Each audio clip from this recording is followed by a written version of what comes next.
the Christian Science Church in downtown Raleigh. We're at 1400 Hillsborough Street, right near NC State. Thanks for tuning in to hear a recap of our Wednesday testimony meeting on the topic of Suicide is Not the Answer. I'm going to share readings, poems, and personal testimonies on this topic. If you need help or would like to discuss these ideas further, stop in at our reading room. It's at the corner of Hargett and Fayetteville Streets in downtown Raleigh and is open 6 days a week. The suicide rate is on the rise, including 2 recent celebrity suicides in 1 week. What's happening? A friend of mine commented on this recently and wrote, "Many suppose that death is the path to peace, that it is a sure way to escape sadness and end our pain. But the Bible calls death the last enemy that shall be destroyed. If death is an enemy, why would we intentionally walk right into the enemy's camp?"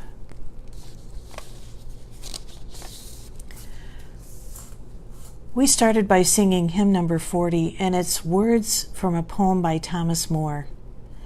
"Come ye disconsolate, where'er ye languish, here health and peace are found, life, truth, and love. Here bring your wounded hearts, here tell your anguish. Earth has no sorrow, but love can remove. Joy of the desolate, light of the straying, hope of the penitent, fadeless and pure. Here speaks the Comforter, tenderly saying, Earth has no sorrow that love cannot cure. Here see the bread of life, see waters flowing forth from the throne of God, pure from above. Come for the feast of love, come ever knowing earth has no sorrow, but love can remove." Again, our topic is Suicide is Not the Answer. Now let's hear what our pastor has to say about this subject, and our ordained pastor is the Bible and the Christian Science textbook. I'll start with the Bible. Psalms. My God, why hast thou forsaken me? Why art thou so far from helping me? Job. Let the day perish when I was born, and the night in which it was said, There is a man-child conceived. Why died I not from the womb? Why did I not give up the ghost when I came out of the belly? For now should I have lain still and been quiet. I should have slept, then had I been at rest. Wherefore is light given to him that is in misery, and life unto the bitter in soul, which long for death, but it cometh not, and dig for it more than for hid treasures. For the thing which I greatly feared is come upon me, and that which I was afraid of is come unto me. I was not in safety, neither had I rest, neither was I quiet, yet trouble came. Psalms. God is our refuge and strength, a very present help in trouble. Be still and know that I am God. 1 Kings. Ahab told Jezebel all that Elijah had done, and withal how he had slain all the prophets with the sword. Then Jezebel sent a messenger unto Elijah, saying, So let the gods do to me, and more also, if I make not thy life as the life of one of them by tomorrow about this time. And when he saw that, he arose and went for his life, and came to Beersheba, which belongeth to Judah, and left his servant there. But he himself went a day's journey into the wilderness, and came and sat down under a juniper tree, and he requested for himself that he might die, and said, It is enough now, O Lord, take away my life, for I am not better than my fathers. And as he lay and slept under a juniper tree, behold, then an angel touched him, and said unto him, Arise and eat. And he looked, and behold, there was a cake baken on the coals, and a cruse of water at his head, And he did eat and drink, and laid him down again. And the angel of the Lord came again the second time, and touched him, and said, Arise and eat, because the journey is too great for thee. And he arose and did eat and drink, and went in the strength of that meat 40 days and 40 nights unto Horeb, the mount of God. And he came thither unto a cave, and lodged there. And behold, the word of the Lord came to him, and he said unto him, What doest thou here, Elijah? And he said, Go forth, and stand upon the mount before the Lord. And behold, the Lord passed by, and a great and strong wind rent the mountains, and brake in pieces the rock before the Lord. But the Lord was not in the wind. And after the wind an earthquake, but the Lord was not in the earthquake. And after the earthquake a fire, but the Lord was not in the fire. And after the fire a still small voice. And it was so, when Elijah heard it, that he wrapped his face in his mantle, and went out, and stood in the entering in of the cave. And behold, there came a voice unto him, and said, What doest thou here, Elijah? And he said, I have been very jealous for the Lord God of hosts, because the children of Israel have forsaken thy covenant, thrown down thine altars, and slain thy prophets with the sword. And I, even I only, am left, and they seek my life to take it away. And the Lord said unto him, Go, return on thy way to the wilderness of Damascus. Yet I have left me 7,000 in Israel, all the knees which have not bowed unto Baal, and every mouth which has not kissed him. So he departed thence. Deuteronomy. I call heaven and earth to record this day against you, that I have set before you life and death, blessing and cursing. Therefore choose life, that both thou and thy seed may live, that thou mayest love the Lord thy God, and that thou mayest obey his voice, and that thou mayest cleave unto him, for he is thy life. Isaiah. Thus saith the Lord that created thee, O Jacob, and he that formed thee, O Israel, Fear not, for I have redeemed thee. I have called thee by thy name, thou art mine. When thou passest through the waters, I will be with thee, and through the rivers, they shall not overflow thee. When thou walkest through the fire, thou shalt not be burned, neither shall the flame kindle upon thee. For I am the Lord thy God, the Holy One of Israel. Since thou wast precious in my sight, thou hast been honorable, and I have loved thee.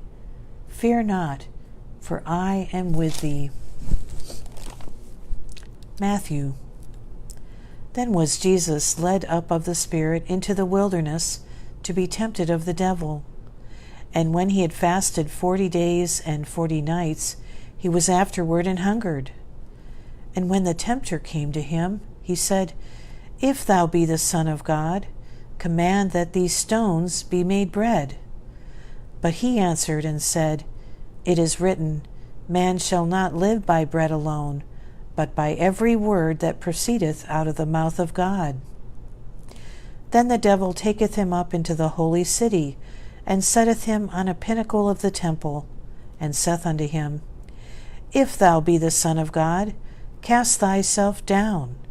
For it is written, He shall give his angels charge concerning thee, and in their hands they shall bear thee up, lest at any time thou dash thy foot against a stone. Jesus said unto him, It is written again, Thou shalt not tempt the Lord thy God. Again the devil taketh him up into an exceeding high mountain, and showeth him all the kingdoms of the world, and the glory of them, and saith unto him, All these things will I give thee, if thou wilt fall down and worship me.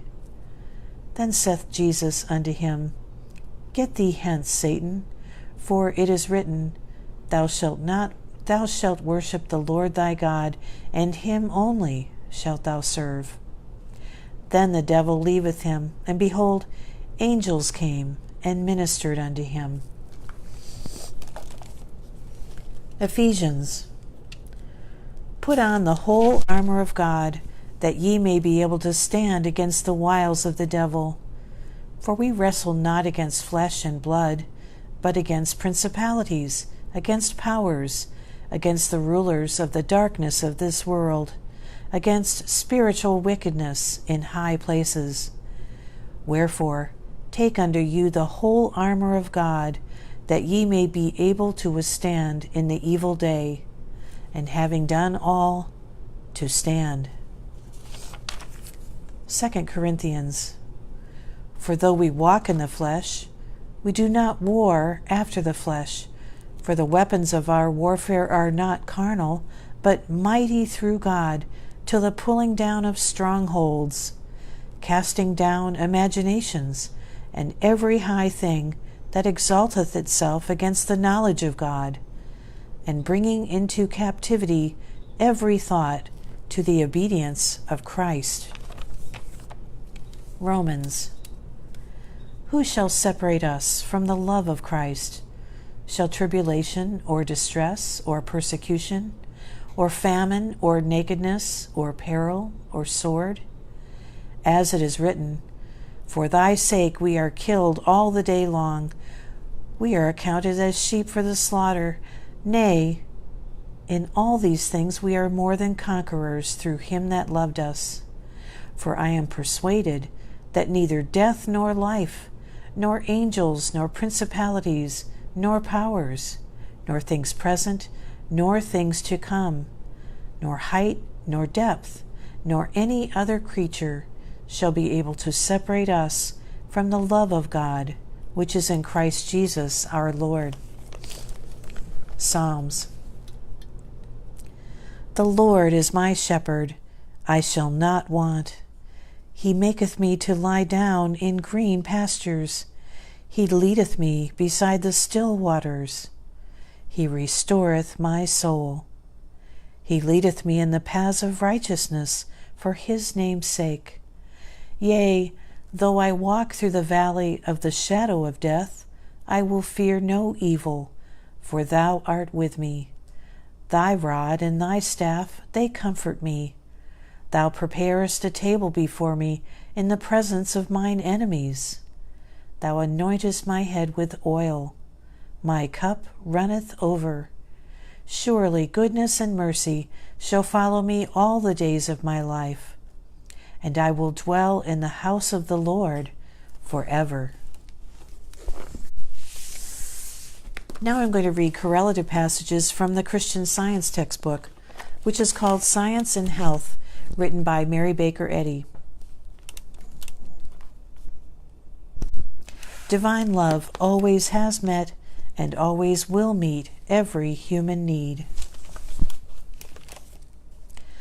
The very circumstance which your suffering sense deems wrathful and afflictive, love can make an angel entertained unawares. It is ignorance and false belief based on a material sense of things, which hides spiritual beauty and goodness. Understanding this, Paul said, Neither death nor life, nor things present nor things to come, nor height nor depth, nor any other creature shall be able to separate us from the love of God. This is the doctrine of Christian Science, that divine love cannot be deprived of its manifestation or object, that joy cannot be turned into sorrow, for sorrow is not the master of joy, that good can never produce evil, that matter can never produce mind, nor life result in death. Death is not a stepping stone to life, immortality, and bliss. God, divine good, does not kill a man in order to give him eternal life, for God alone is man's life. God is at once the center and circumference of being. It is evil that dies. Good dies not. When it is learned that disease cannot destroy life, and that mortals are not saved from disease, and that mortals are not saved from sin or sickness by death, this understanding will quicken into newness of life. It will master either a desire to die or a dread of the grave, and thus destroy the great fear that besets mortal existence. The relinquishment of all faith in death, and also of the fear of its sting, would raise the standard of health and morals far beyond its present elevation, and would enable us to hold the banner of Christianity aloft with unflinching faith in God, in life eternal. Man is immortal, and the body cannot die because matter has no life to surrender. The human concepts named matter, death, disease, sickness, and sin are all that can be destroyed.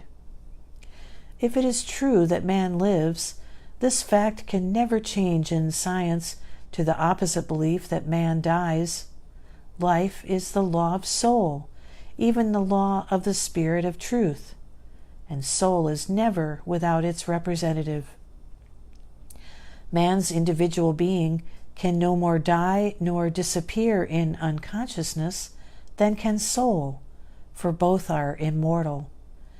If man believes in death now, he must disbelieve in it when learning that there is no reality in death, since the truth of being is deathless. The belief that existence is contingent on matter must be met and mastered by science before life can be understood and harmony obtained. Death is but another phase of the dream that existence can be material. Nothing can interfere with the harmony of being, nor end the existence of man in science. The dream of death must be mastered by mind, here or hereafter. Thought will waken from its own material declaration, I am dead, to catch this trumpet word of truth. There is no death, no inaction, diseased action, overaction, nor reaction. Life is real, and death is the illusion. Lead us not into temptation, but deliver us from evil. And God leadeth us not into temptation, but delivereth us from sin, disease, and death. Mankind must learn that evil is not power. Its so-called despotism is but a phase of nothingness. Christian Science despoils the kingdom of evil and preeminently promotes affection and virtue in families, and therefore in the community. In the following psalm, one word shows, though faintly, the light which Christian Science throws on the Scriptures by substituting for the corporeal sense the incorporeal or spiritual sense of deity. Psalm 23. Divine love is my shepherd, I shall not want. Love maketh me to lie down in green pastures. Love leadeth me beside the still waters. Love restoreth my soul, spiritual sense. Love leadeth me in the paths of righteousness for his name's sake. Yea, though I walk through the valley of the shadow of death, I will fear no evil, for love is with me. Love's rod and love's staff, they comfort me. Love prepareth a table before me in the presence of mine enemies. Love anointeth my head with oil, my cup runneth over. Surely goodness and mercy shall follow me all the days of my life, and I will dwell in the house, the consciousness of love forever. Now let's take a few minutes to pray silently, and then we'll repeat together the Lord's Prayer.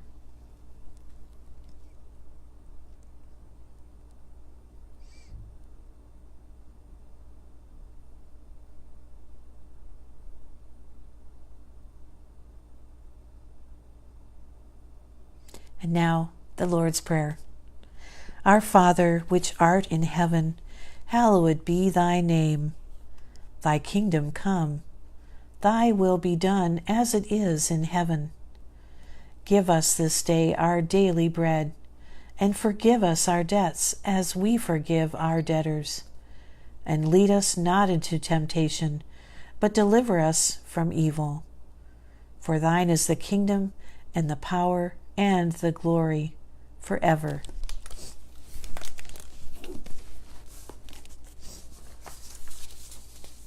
Our next hymn is number 459, and it's based on a poem by Simon Brown. Come, gracious Spirit, heavenly love, with light and comfort from above. Be truth our guardian, love our guide, o'er every thought and step preside. Be God our guide. The light of truth to us display, that we may know and choose your way. Plant holy joy in every heart, that we from you may ne'er depart. Plant joy in every heart. Lead us, O Christ, the living way, nor let us from your precepts stray. Lead us to God, our heavenly rest, that we may be forever blessed, forever blessed. Our church is a branch of the First Church of Christ Scientist in Boston, Massachusetts, and we hold Sunday services at 10:30 every Sunday, along with a Sunday school, and Wednesday evening meetings just like this are held every week at 7:30. The church is located at 1400 Hillsborough Street in downtown Raleigh. When was the last time you walked into a store brimming with spiritual resources? That's a great description of our downtown reading room. It's located at the corner of Hargett and Fayetteville Streets and is open 6 days a week. If you need more ideas on the topic of suicide and how to pray about it, stop by our reading room. They're ready to help. Now, we had a number of testimonies that were sent in, and I'd like to read those. The first one is from a vet. I had grown up in church and knew all about God, but didn't really see how it applied to me personally. In fact, at this point in my life, around 2011, I didn't really want anything to do with Christians, because all that would happen if I asked for help was that Bible verses would be thrown in my direction, or cliche phrases like, "This too shall pass," or "It's all in your head." Those would be the responses I got when I reached out, and it was cold and impersonal. So I stopped asking for help or advice. Upon leaving the Marine Corps in 2007, I was diagnosed with PTSD from events that occurred while deployed overseas as a combat videographer. So between 2003 and 2011, I had tons of time to wallow in my misery. And it was to a point where I had a plan to kill myself. But I was going to wait until my husband got home from deployment so our kids would be taken care of. It was around the same time that I found a flyer at our son's school for an event at a church nearby. When we went, I was excited, but then once they told us to go inside the church, I got upset, thinking to myself, this is how they get people. It turns out they only wanted to go over the rules so the little kids wouldn't be trampled by the older kids. But something happened to me when I walked through the doors of that church.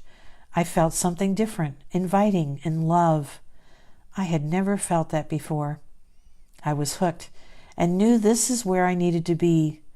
Over time, I tried to figure out how I could be around those people in that place every day of the week. 2 of the pastors were former Marines, and they were producing videos for church events while also trying to pastor church members. I told them that I was a former combat camera, and that was the beginning of something awesome. The same church that I didn't want anything to do with, but ended up saving my life, this same place is now my employer. It's so hilarious to me how God works. I can now see Him working throughout all the events that I've been through, and how He was always there. He never left me, even when I felt like a huge disaster. Since 2011, not only have I restored my relationship with God, but so has my husband and our 2 children. That was sent in by Melissa. Here's another one. Several years ago, my church closed. Friends, fellow church members and neighbors moved on. Some of my family lived nearby, but no one shared my love of Christian Science. I felt so alone and isolated. I had found Christian Science at midlife, and it was everything to me. It healed me of grief when my husband passed on, and even when one of my sons took his own life. But when my dearest kin passed on, it was more than I could bear. He had been such a help and support to me, always ready to trim the shrubs or take me out for a drive. I was in such a state of shock that even my prayers seemed unavailing. Christmas drew near, and I was so depressed I became ill and had to be hospitalized. When I returned home, I thought, this can't go on, and that's when I decided to take my own life. After writing a suicide note, I positioned my husband's hunting rifle. I was not afraid. I even believed that I was doing the Lord's will and that I was going home. When the rifle fired, I couldn't believe I was still alive. Being alone and badly injured, I called 911. Then I lost consciousness and did not come to for 10 days. Like Jesus' parable, I felt like the rich man who died and went to hell. I wasn't rich, but it sure seemed like hell. I suffered so. For the next year, I was in and out of hospitals and various care facilities.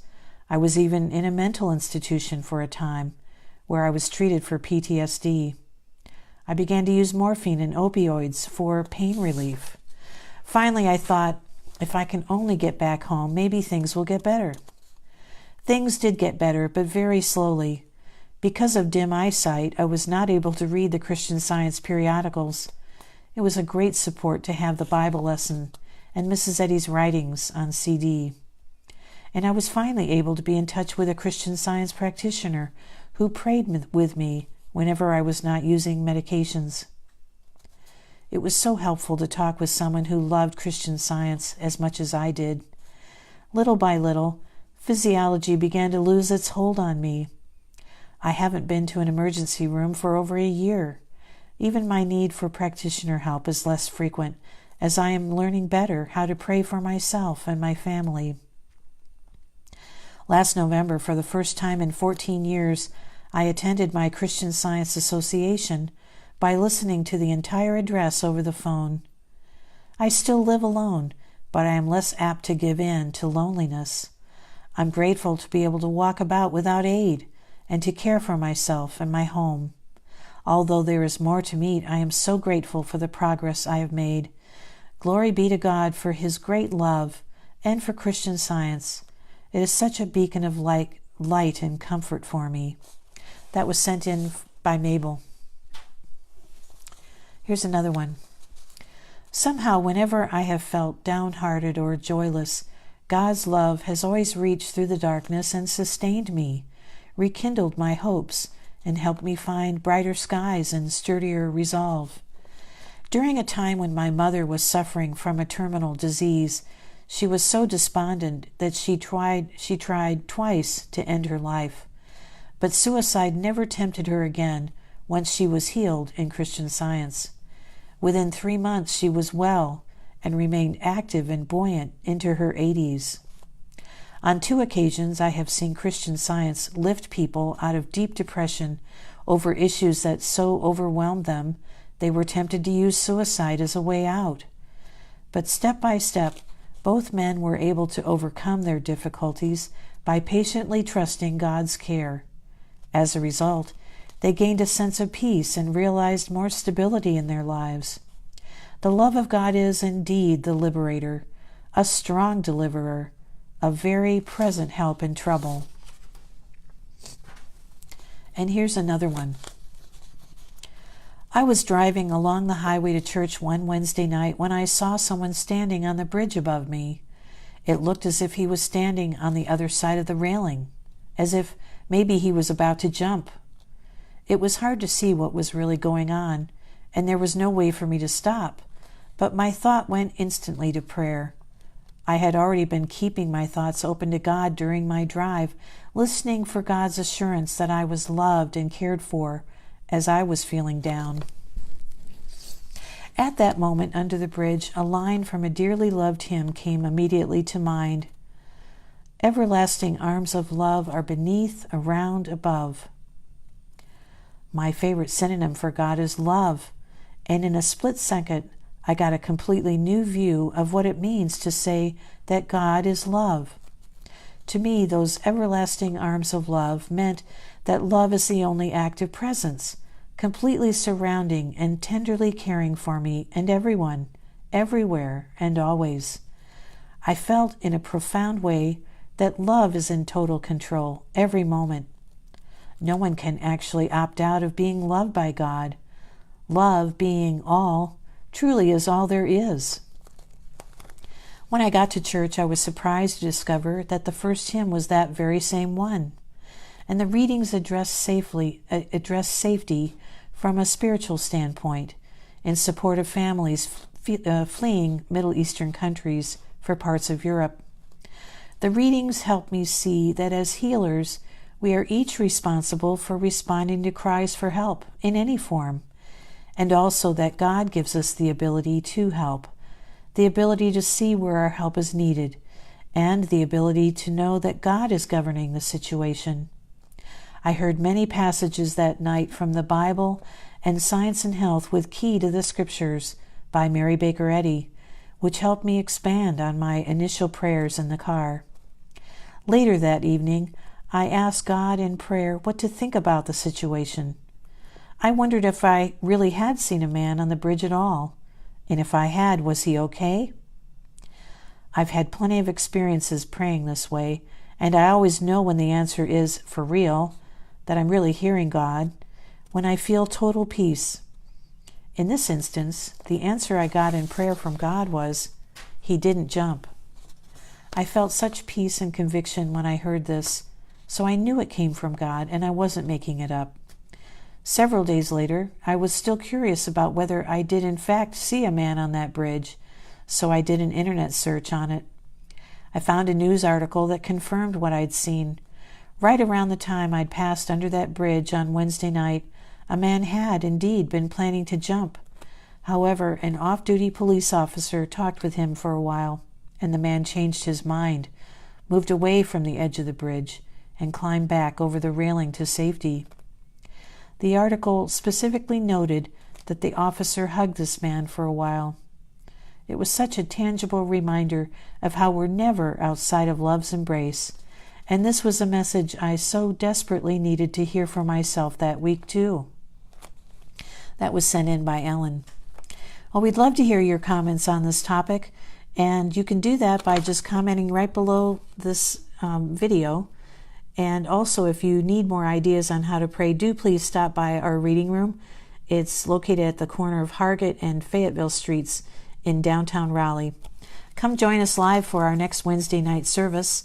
It's at 7:30, and bring your children. We do have a great children's room. Bye for now, and thanks for tuning in.